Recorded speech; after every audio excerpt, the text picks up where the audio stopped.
speaking about this since yesterday, if you joined the sessions yesterday.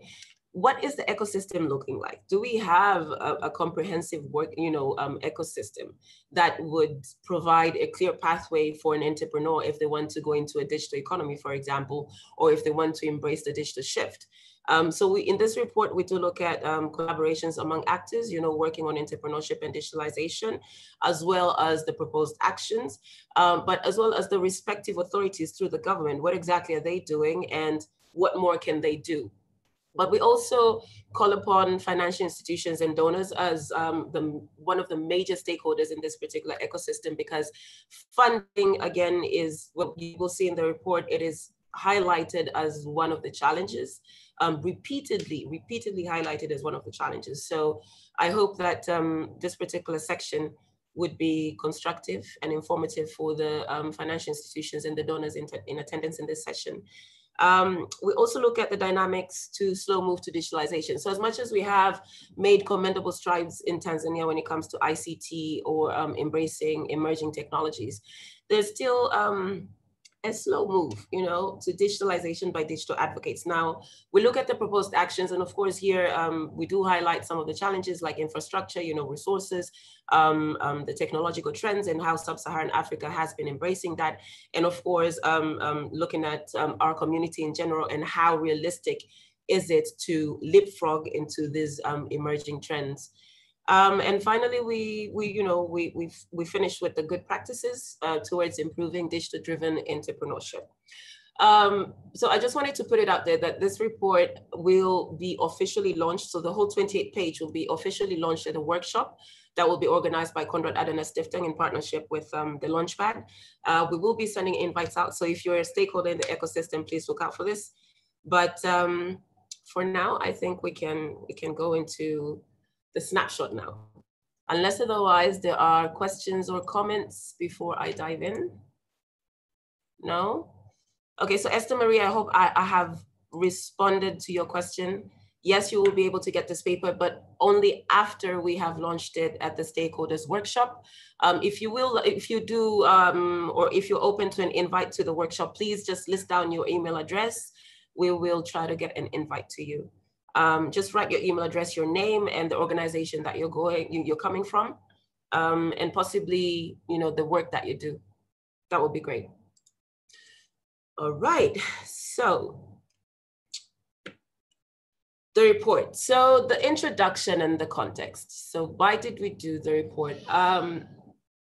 Tanzania's population, as we had mentioned in the session yesterday, I keep going back to the session yesterday because they're very intertwined, but the median age in Tanzania for the youth right now is 18 years of age. So if we are looking at, pushing for digitalization and entrepreneurship in the context of creating more jobs and employment for the youth, this is our target group. So look at the 18-year-old and what exactly are the digital opportunities that are in front of him or her right now, and what can we create for them using these two avenues. And again, Tanzania's population is among the youngest in the world. Something around 44% is under the age of 25. The World Bank estimates that the quarter of those, from 15 to 34 bracket are underemployed. So again, this is why this is very crucial for us, because if we do have these emerging technologies, what can we do to really harness the opportunities that come with the digital economy in a way that we can address the issue of unemployment in Tanzania, which is at 3.43% as of 2019, right?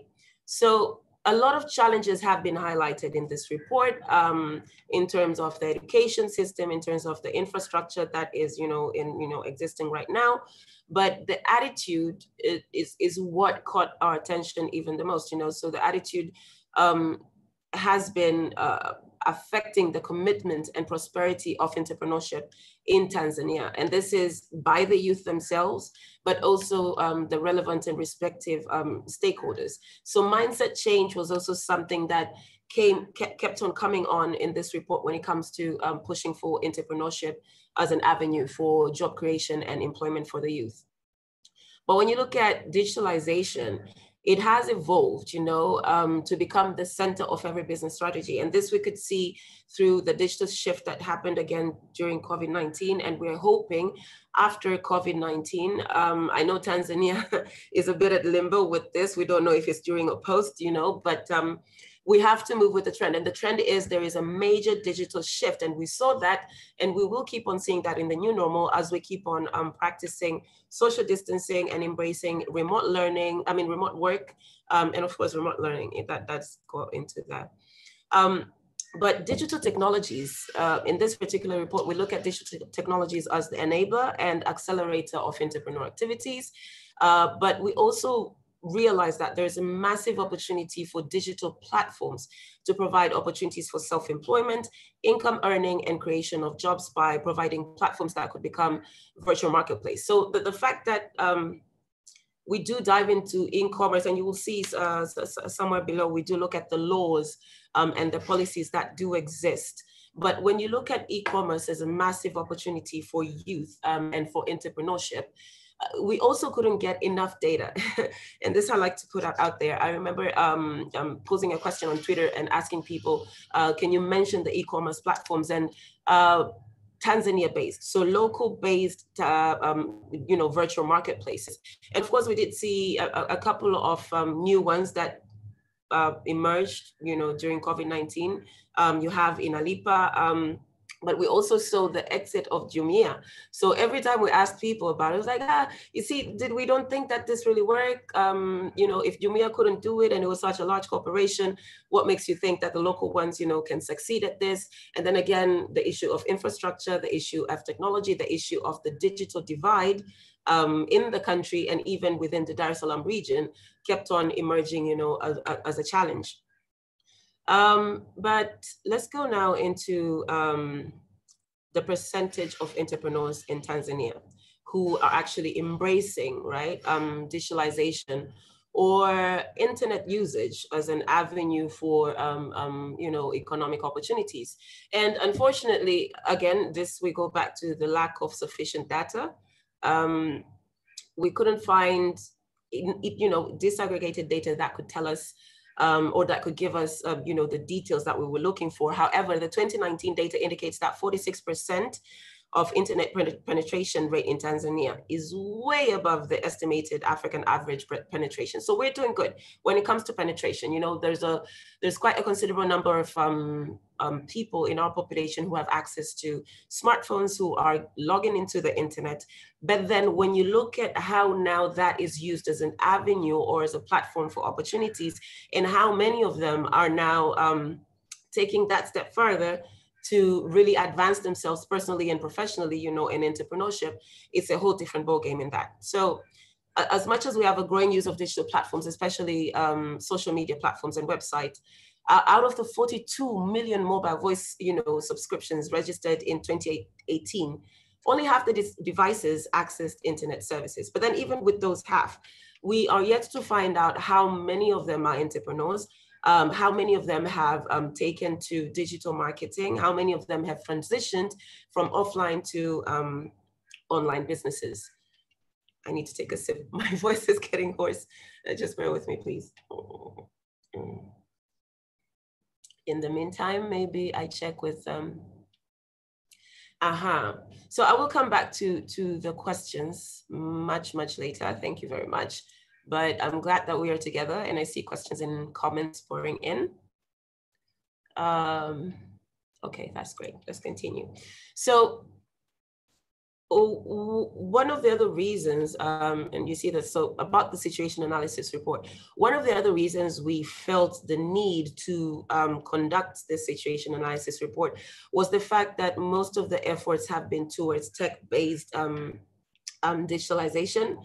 So we've had quite a considerable number of initiatives and interventions supporting youth around tech-based entrepreneurship. When it comes to entrepreneurship, in general, when it comes to an entrepreneur, for example, in Tandahimba or Sumbawanga or somewhere in Rukwa or somewhere in Manyara, how can they really embrace digitalization and what comes with digitalization? And then the other thing was, most of the people thought when we were conducting this report, we really had to dive into what what is the difference between digitization and digitalization, you know? And digitization, basically, we found out that that is the technical process. So you want to go from an analog to digital smartphone. When it comes to the digital operations, that is digitization. The fact that, for example, you would not use a door key, instead you would use a card key, that is digitization. But when it comes to digitalization, it just means that you are embracing digitalization and embedding digitalization when it comes to the emerging technologies. So using or integrating yourself with the digital economy, getting online, using the tools that are available online, the resources that are available online, and really using that to really further yourself as an entrepreneur. So basically, I wanted to come back to that context because there's quite a bit of confusion when we do talk about those two terms, right?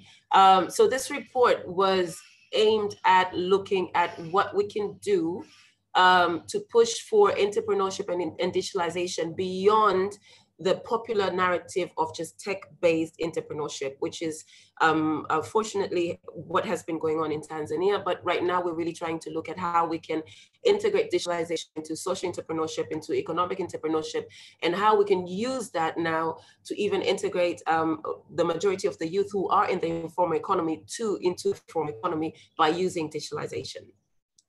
So let's look at the methodology that we used here. And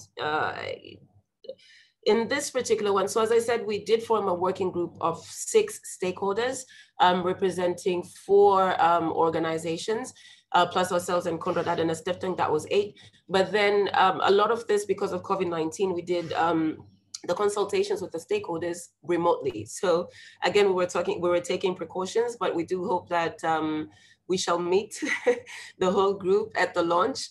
But most of this has been done through Skype, through Zoom, through WhatsApp, and that the interviews have been done through phone calls.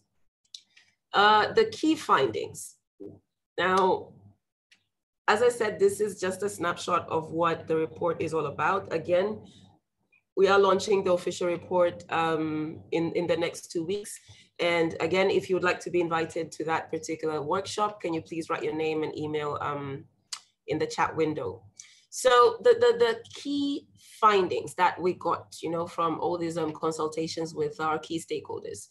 Number 1 was digital technologies are definitely giving rise to the 4th industrial revolution. So when you talk about, you know, society 4.0, whether or not that actually exists in Tanzania or whereabout we are in that particular journey, we look at 57% of the entire world's population has internet access, but with Tanzania, we're still lagging behind.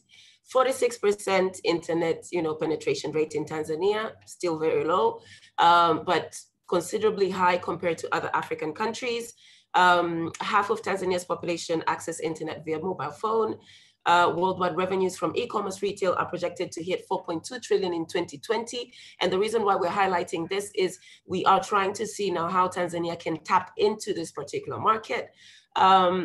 There's also the booming mobile money transactions, and Tanzania has almost attained the universal availability of mobile phones. But in June 2019, mobile money transfers in the country had a value of over 3.6 billion US dollars, you know, and to 23 million subscriptions. Measured against the total population of approximately 56 million, around 40% of Tanzanians made use of mobile money technology in 2019. So if you look at this, and if you now go back to the e-commerce platform, there's quite a huge opportunity for young entrepreneurs in Tanzania to really get into or embrace entrepreneurship, because there's quite a lot of potential here. You know, if you look at 40% of Tanzanians who have made use of mobile money technology. Now, how can we tap into these numbers, and how can we really use these numbers to push for entrepreneurship opportunities for young people in Tanzania? But then how can we also use these numbers to create more virtual marketplaces in Tanzania, which is basically what we're supposed to be heading, right? The other key finding was 1/3 of Tanzania's GDP originates from SME sector, right? So generally the sector employs about 20% of the Tanzania labor force, but then if you want to break this down, it actually is more, because if you look at we have 37% of the population in urban areas, but then you have the 63% in the rural areas. And when you look at the rural areas, that's where agriculture and agribusiness is most dominant. And with them, they're not in the formal economy. So yes, SME, yes, but then what can we do with the the large number of people that are not represented in this particular statistic, and how can we now use that target group to push for digitalization and entrepreneurship? So when it comes to agriculture, for example, can we create a virtual marketplace for agripreneurs? One center that there would be, I know there are a couple of applications, including Klimouza, that are trying to push for this particular venture, but then what else can we do to really bridge the gap, the geographical digital divide that is hampering, that is hindering progress towards digitalization and entrepreneurship when it comes to fields like agriculture. The other key finding was COVID-19. This has definitely accelerated the pace of change. But then how we're still lagging behind in terms of the people that we have left behind in the digital shift, the people that we keep on leaving behind in the digital shift. So what exactly do we need in this? Do we need digital skills? What exactly do we need? Do we need digital literacy to be embedded into our national curriculum or our national education system? And for those who are out of the education system, what more can we do for them to make sure that they are integrated in the digital economy? When we look at the laws and policies, and this is, of course, we try to give an overview of AFTA, the Africa and Continental Free Trade Agreement, right? And with this, we try to look at what they have done to embrace e-commerce and the laws that are governing that particular, or those platforms. But then when we try to relate that to Tanzania, and of course, this you would come to, it would somehow get into the Cyber Security Act. It somehow goes into the electronic postal communications regulations. But we do give an overview of how now these regulatory reforms or policies are limiting the progress, or rather the development of e-commerce platforms and virtual marketplaces. And especially when it comes to, digital content creation, et cetera, et cetera. But I think more of this, I would highly encourage that you read through this, because it's quite sensitive. When you look at laws and policies, it's quite a sensitive matter. So I would highly recommend that you go through the report when it is launched. Yeah, and then we come back to that. So now we look at the state and non-state actors who are working to advance entrepreneurship through digitalization. Small industries, so we had examples like CEDO, who are working through training and production center. They offer simple rural-based technologies. So at the same time, it is digitization, but they do have a component of digital skills that would allow for the trainees to use now whatever skills that they got to market themselves online. So there is a very, I wouldn't say minute, but it's quite a small component of digital skills that is embedded in this. But what is more interesting is the fact that CEDO has quite a wide reach when it comes to Tanzania.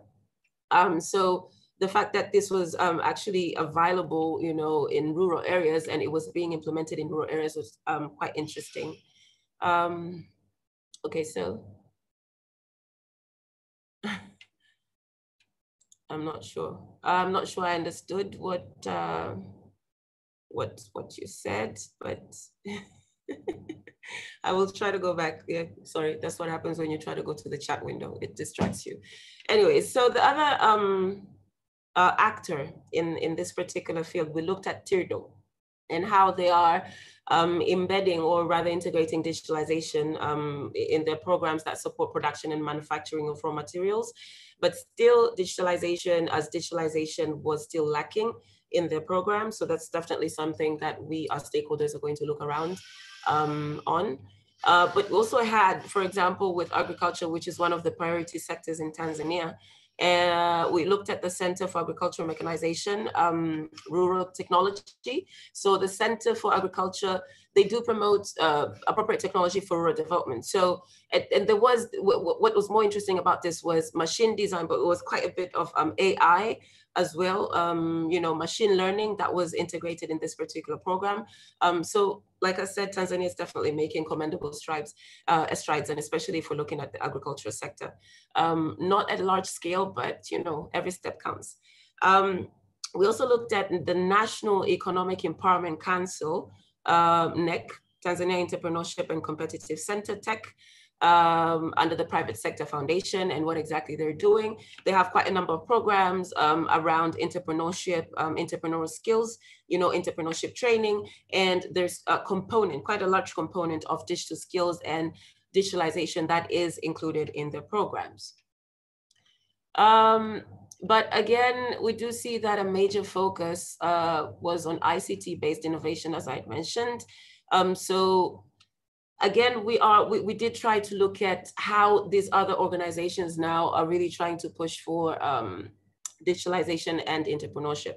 So in the SAR working group, that when I say SAR, I mean the Situation Analysis Report, as I mentioned, we had Digital Opportunity Trust, we had BUNI, we had the Tanzania Entrepreneurship Competitive Center, and the University of Dar es Salaam Innovation and Entrepreneurship Center.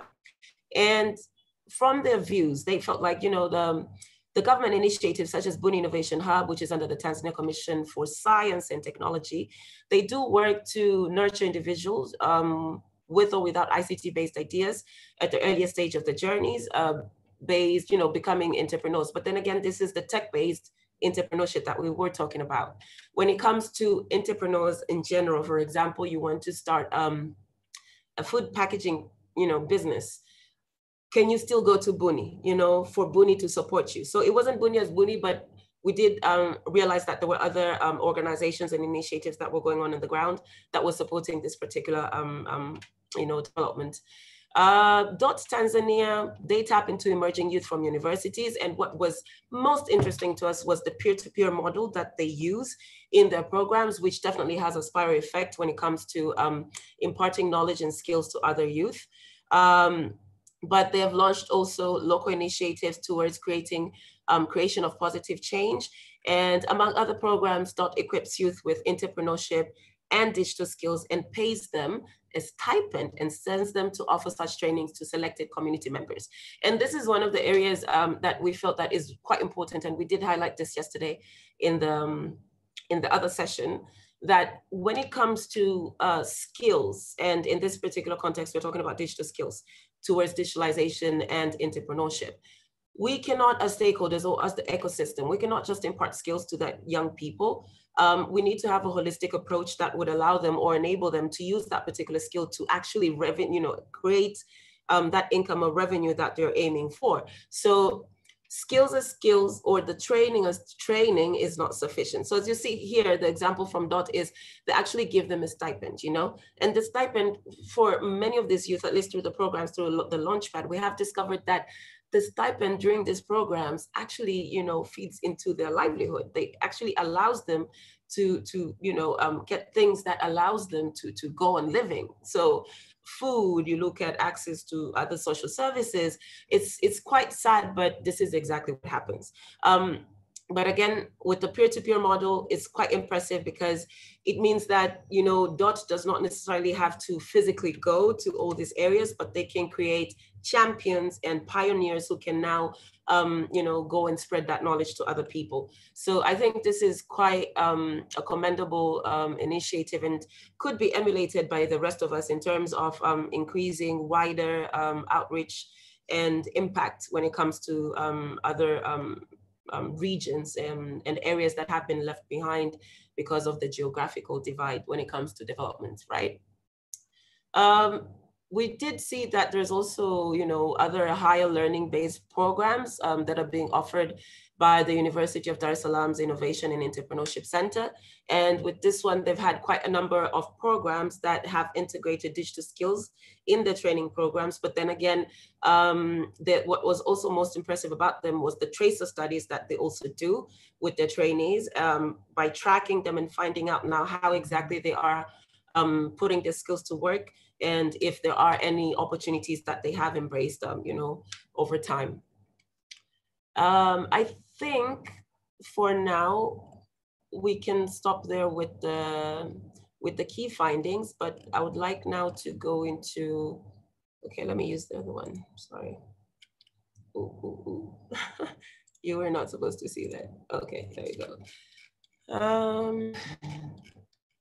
Just a few minutes, sorry. In the meantime, somebody from DOT, can you help me go through the comments and see if I have left out anything or if we can address anything before I continue, please?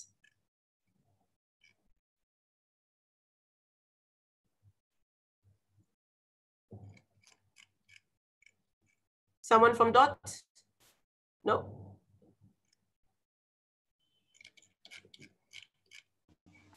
Hi, Carol. I just needed help with going through the comments that are in the chat box, just in case I have overlooked anything as I look for the next section that I'm supposed to be addressing. Sorry. Yeah, so there is a few questions in the Q&A. Okay.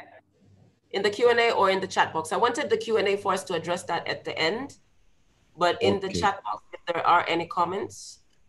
There are just some comments. I think face-to-face interview methodology for data collection has a good impact in getting a good information and statistics compared to Zoom voice calls, which has some biases, untold story, and some false information from different sources. That's a comment from Yusuf Bakari. Okay. Yeah. And someone asked if you were meant to have the screen on, but I see you have changed it. If you're meant to have the screen on the table of contents, because it was there for quite a time. Yeah, I'm so sorry. Apologies. No, there isn't anything else at the moment, so you can continue. Okay. Okay, so Yusuf, I think you must have missed the part when I said that this situation analysis report was actually conducted when COVID-19 was quite serious in Tanzania. So social distancing and remote working was highly recommended. And we couldn't really do the face-to-face interviews. However, if it's about the emotional expression or the untold stories, we did try to really dive in, and this was through the multiple sessions that we had. So when we felt that we didn't have enough information, we always had to go back to the stakeholders and really grill them and to really get the information and the details that we were hoping for. So I hope I've answered your question. But of course, face-to-face is always the favorable way to go. However, with the new normal, I can assure you that this is definitely what we are going to be doing and embracing for quite, I think, the considerable future. Okay. So I wanted us to go to finish off with what we call the bottlenecks now. Okay. So in the challenges that we looked at, and of course this is in developing countries, but we felt like this resonated with the reality on the ground in Tanzania. Limited demand. So for example, when we looked at the challenges that were met by entrepreneurs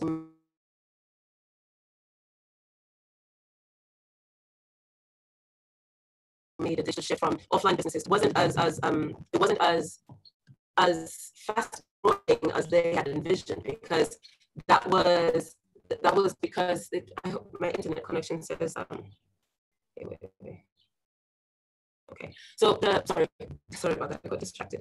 But the limited demand from the community, because not everyone, customers, right? Not everyone could also make that digital shift. And even with the ones that did make that digital shift, they went for businesses, or rather entrepreneurs that they are familiar with. So there was quite a limited demand when it came to digital entrepreneurship, or rather the shift from offline to online businesses. And the ones who did not see the return as much as they had hoped for. But again, entrepreneur knowledge and skills, another bottleneck. And this, of course, we have quite a number of initiatives that are going on, and the Skills for Employment program that is going on. You have the National Economic Empowerment Council, NEC, you have tech, who are also pushing for the same thing. The Launchpad through Marifa Hub is also trying to push for the same thing. But then when it comes to skills, we do go back to the same thing. Imparting entrepreneur knowledge and skills is not enough. What holistic approach can we employ as an ecosystem to ensure that it actually puts this the skills to work? And of course, skilled workforce, when you look at the National Skills Development Strategy, with the target of 2025, we are supposed to have middle skilled laborers in Tanzania. I think we're supposed to up 55 to up to 55% from 11%. But there is no clear roadmap in terms of what exactly we're doing as a nation, particularly in the 6 priority sectors, in pushing for a skilled workforce. I know the International Labor Organization, ILO, is they have an apprenticeship program, a skills development program, but how wide-reaching is it, and what more can we do as an ecosystem? Finance is also an issue. When you look at digitalization, it does come with infrastructure, it does come with embracing or installing technological facilities, but finance is still a bottleneck when it comes to really pushing for innovation and really pushing for entrepreneurship with digitalization. But we do have quite a considerable number of donors and finance institutions who are pushing or trying to, inject funds. But one thing that we kept on discovering was the fact that they kept on mentioning impact-driven investment. So there is investment, but then when you look at the impact-driven, that is still a problem. So the good practices, what can we do from this whole report? What can we do to push for digitalization and entrepreneurship? The government, we know that the government has started a National Fund for Advancement of Science, right? There's specific funding to support digitalization and innovation, about 870 million. So what exactly is going to be done around that? We do hope that COSTECH is going to be sharing that very soon. There are quite a number of gaps that do exist, in terms of really plugging this funding to promote ICT-based innovation, but then entrepreneurship around ICT, but then also ICT as an avenue for entrepreneurship. I hope I've made sense. It's a bit confusing there, but yeah. Other good practices that we felt that was quite important for us to highlight was Buni Innovation Hub in Tech. They've started internal arrangements to complement physical face-to-face training with online training. So we did see this shift as well when it comes to most of the youth development programs implemented by all these organizations. Most of them had made a shift from offline training to online training. But then that also left a lot of people behind, because at the end of the day, it wasn't about, it was also about accessibility for the young entrepreneurs or the young people to access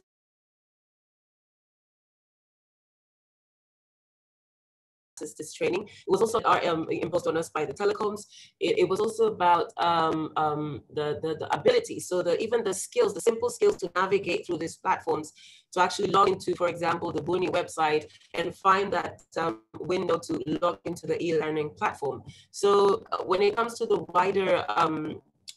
wider majority of young people who were left behind, this was still a challenge, but it's definitely a good practice in terms of it was presented as an alternative. So there was continued learning. So the programs, they did not stop.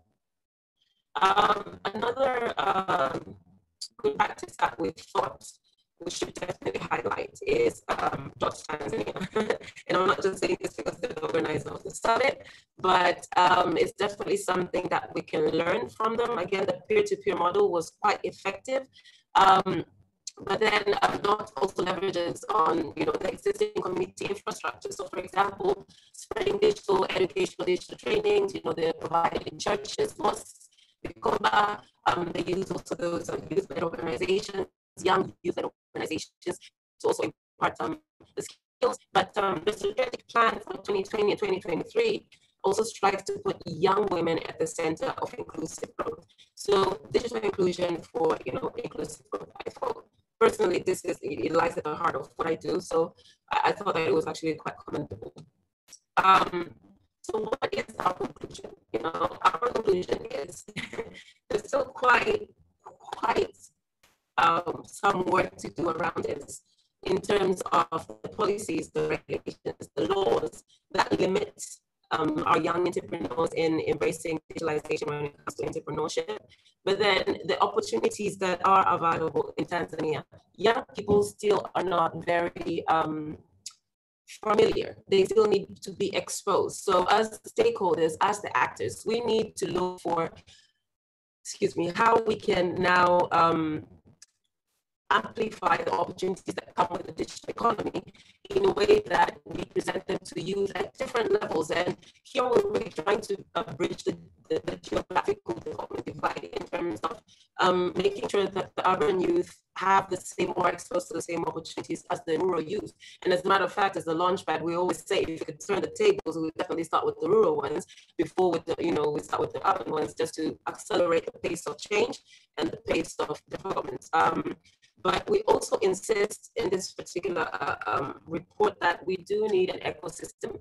And the final call to action would be, what can we do as a coalition if we do need to form a coalition or a consortium of sorts that will bring together stakeholders and actors who are really trying to push for digitalization and entrepreneurship, and come up with a clear pathway or an intervention plan that could see each one of us having input into it, of course, in partnership with the respective authority and the government ministries. But really, how can we really push for this in terms of launching and implementing impact-driven programs that would really embrace digitalization as an avenue and a platform for entrepreneurship in Tanzania? So I am going to end there for now. Hi, Carol. Sorry. So I think most of the audience have had a hard time hearing you from a few minutes of the last part of your presentation because of your audio. But yeah. Okay. Yeah. I hope it somehow stabilizes as we continue. And yeah, for the audience. Is it better now? Yeah, we can hear you, so it keeps going up and down, but you can continue, and I will let you know if anything, if it goes worse again. What am I doing? Hold on. Let me see what I can do to improve this. So apparently they said, I can see the comments that you are doing quite, I mean, right now everybody can hear. Oh, okay. Awesome. Yeah, now it's stable. So where do I, okay, so can I go back to the conclusion real quick? Is that yes, it? please. Yes, please.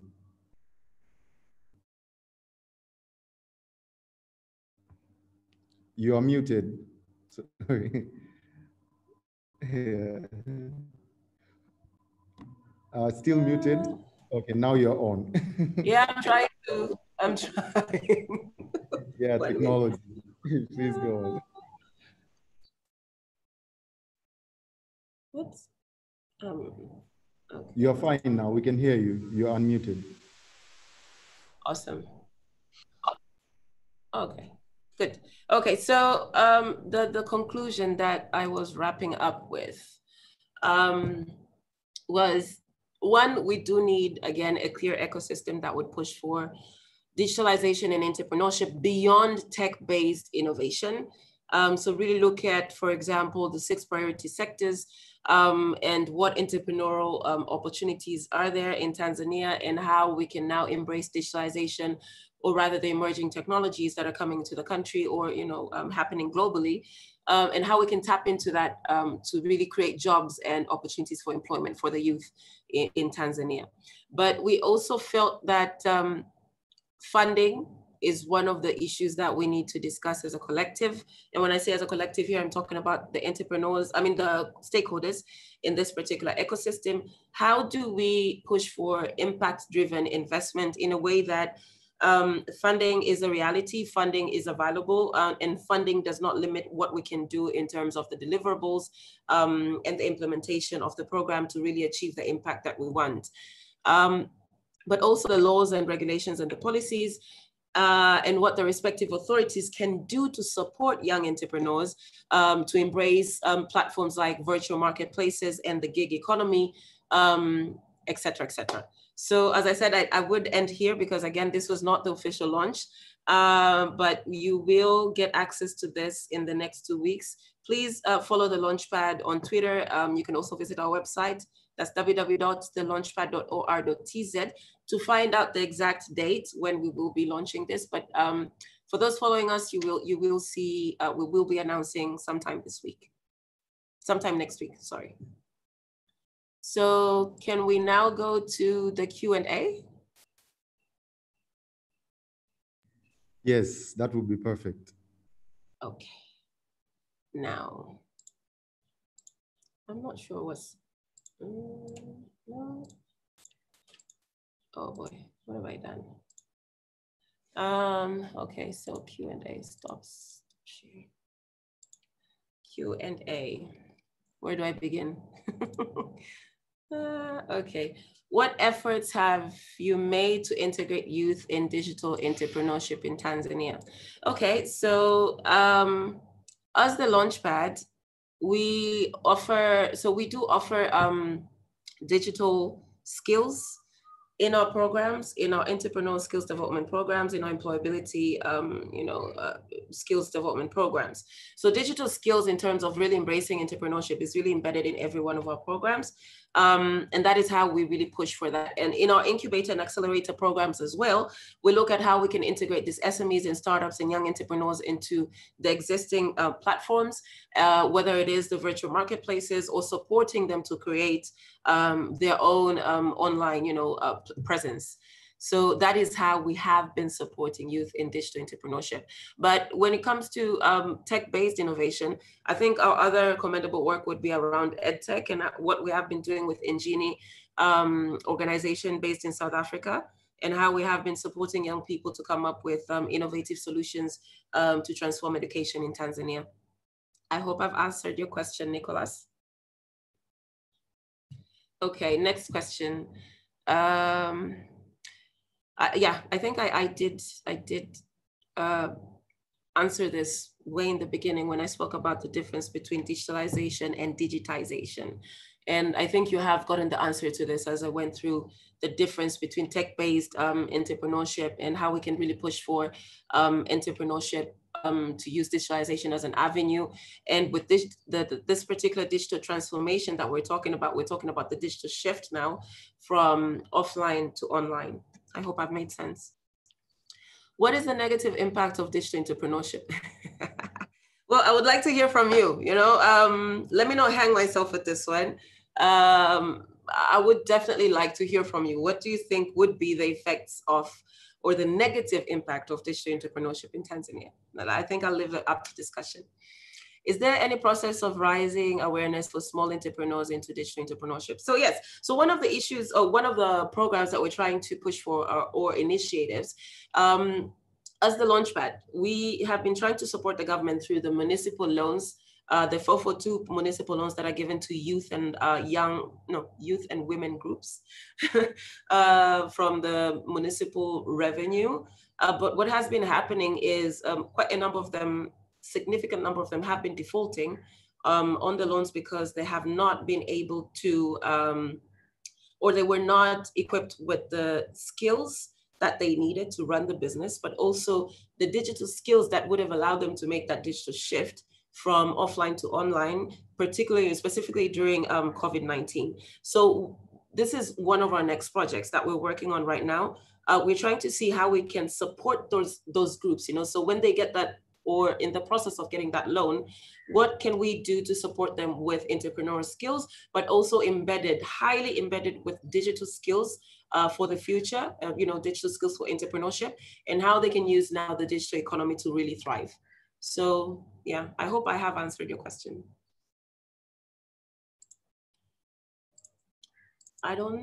Is there another question? Yeah. How digital entrepreneurship can be successful in Tanzania while many entrepreneurs are no longer familiar with technology.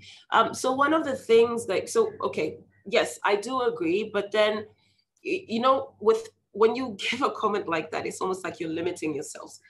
What we need to do is say, okay, so they're no longer familiar with technology. I think what you meant to say is they're not familiar with technology. But we can't say that they're not familiar with technology if we have not made any efforts towards imparting, this familiarity through skills. So that is why you have Tanzania, they're really trying to push for digital skills. You have the Launchpad Tanzania in partnership with ICDL, in partnership with 21st Century Skills, pushing for the same thing. You have quite a number of organizations who are trying to push for the same thing. Consider Tanzania as a case study. What challenge faces digital entrepreneurship adoption?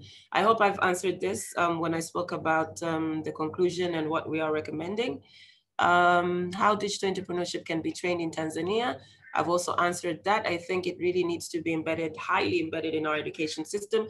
And we do know that as the Launchpad, we are aware that the new national education framework is going to embrace this. But then again, the 2016 ICT policy, through the recent funding that they've got, is also going to be, targeting different interventions that is going to be pushing for this particular agenda. Does Fridolin, Tanzania network and software engineer? She has a question. I think ICT have a very high chance for entrepreneurship, but how can I make sure that tenders and chances for working will be easily available to me as an individual, apart from being a company, especially in Tanzania? Right. So one of the recommendations that we come up with is, for example, we are trying to say that the gig economy is what we should be pushing for, especially with remote working right now with COVID-19.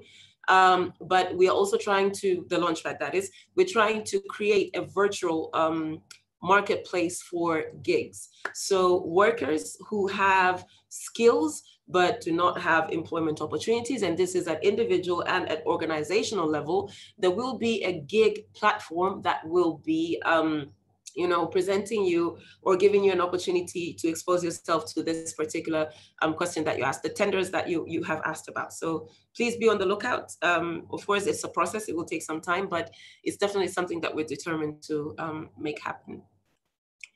Next question, how possible, hey, Nicolas has so many questions. How possible for students fresh from school or university to adopt digital entrepreneurship? It's quite possible. If you look at the social media usage in Tanzania, about 70% of them are, somewhere around 20 to 28. And these are the same young people who are fresh from school. And most of them have taken to social media pages. They are doing online businesses. So it's something that I think has definitely been adopted by the university students. It's just that we now need to look at how we can support them in formalizing these businesses, because an Instagram page or a Facebook page or a Twitter page is not enough. But what can we do to support them now to become formal and really get into, be integrated into the formal economy? The government and TCRA have introduced some fees for digital content creators. Do you think it's fair? This is a tricky question and I refuse to answer. I'm not answering that one. You have raised the issue of funds. Do you think, currently there's digitalization, agriculture, where many farmers use inorganic fertilizer and become difficult in international trade competition, as many of our crops possess large content of inorganic fertilizer. How can you support this? I think that's a bit out of context, so apologies, but I shall refrain from responding to this. You have raised the issue of fund. Do you think we have enough funds for social innovation? If yes, why do we have low investment on digital innovation and sustainability on different innovations? I think first of all, I think we can never have enough funding because, more money, more problems, right? But we do have quite a number of challenges that are ongoing in our communities, and we don't have enough funding that is being injected to address these particular problems. But I also feel like we also limit ourselves in terms of what we can do without this funding, this huge funding that we always keep on talking about or referring to. So again, I would also like to encourage us to always start small, start with what we can do. If it is human effort, if it is human capital effort, if it is the existing infrastructure that is there or a partnership that you can tap into, we really need to start looking for alternative ways that we can make things happen.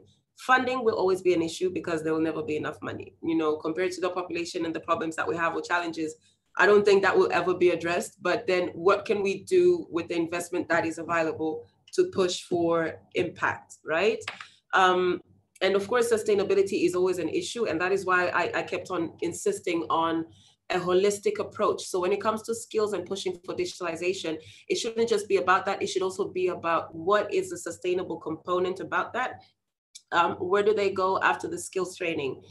Do you give them funding? Do you incubate them? Do you help them with accelerating their prototype or, scaling up their product? So I think there's quite a number of, ways or routes that we could take. But it's definitely, I do agree that funding is an issue, but I also think that we shouldn't limit ourselves to this particular challenge. We are running out of time. I see there's an Anna Mushi. Anna, did you want to say something? We have 2 minutes left. Yeah, not really a question, but since I'm the overall moderator, if you don't have like more responses in terms of the questions, then I will wrap up the sessions and then it will be done. Yeah. Oh, okay. Okay. No, I think there are quite a number of questions that were coming in, but I think we are, well, I am done. There's quite a tricky question. Like I see the TCR question is but I'm not gonna, I'm still not responding to that. Yeah, so I'm done, Anna. You can wrap up. Wow, wow. Yeah, thank you very much, Icaro, for a very good report, good work. A lot of food for thought, you know, like as we as Tanzanians, we as people who are promoting for the youth market in terms of how best digitization can unlock potentials and really youth being able to benefit from that. And there are a lot of things we need to work on. And of course, also issues related to regulations, how best regulator can come in. You pointed out the issue of private-public partnership, you know, really being able to reflect on the funding issue, you know. So we look forward to the launching of that report, and more specifically for myself, just to let you know that I work at Financial Sector Dependent Trust, and I'm looking forward to participate in that launch. Yeah. So so thank you very much, Caro. Thank you very much, everyone.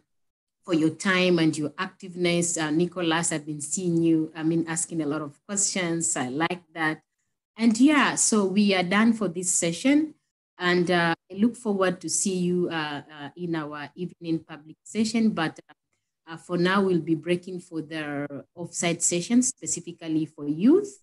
And I will encourage you to actively participate and engage. I'm confident there are a lot of things to learn, to share, innovate together, and look for areas of synergies. So please make sure that we are also engaging. So so see you at 5. Yeah, another session will be from 4 to 5 p.m. And I look forward to see you all. Also, Caro, make sure that you participate in that. That session. Sawa, asanteni sana. Thank you very much. All right.